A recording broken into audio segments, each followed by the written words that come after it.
Good morning mga kalodi. Kailangan na natin bumangon dyan dahil maghahatid tayo ng estudyante sa eskwelahan. Pamulat-mulat pa nga lang ako dyan at paunat-unat. Ayan, yung pagmumukha ko, akala mo naman nagmamanas. Siya nga pala yung baby girl namin na tagagising sa akin sa umaga pag hindi ako nagigising. Kaya ayan, papunta na kami sa eskwelahan nila. Pinahawak ko nga cellphone ko dyan. Siya yung nagbibideo niyan kasi ako yung nagdadrive. Kaya mag-iingat po kayo palagi yung mga naghahatid sundo dyan sa mga nag-aaral. Fast forward na natin para makarating tayo kaagad sa eskwelahan niya.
Nakauwi na nga kami ni nanay dito sa bahay. Si Jowa tamang tayo dun, oh.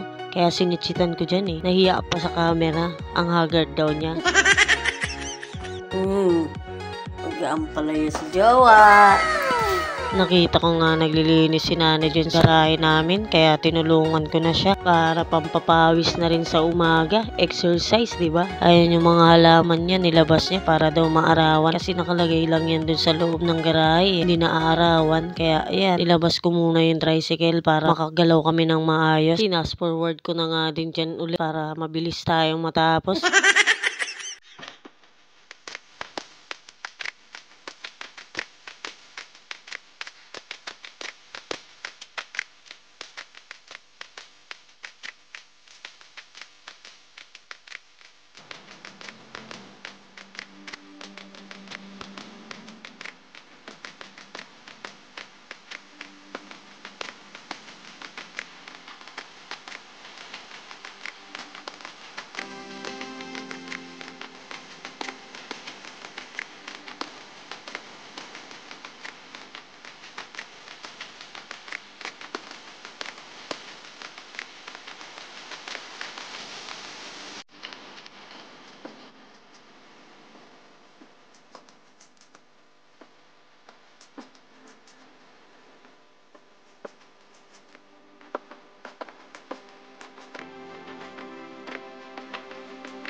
Kain tayo.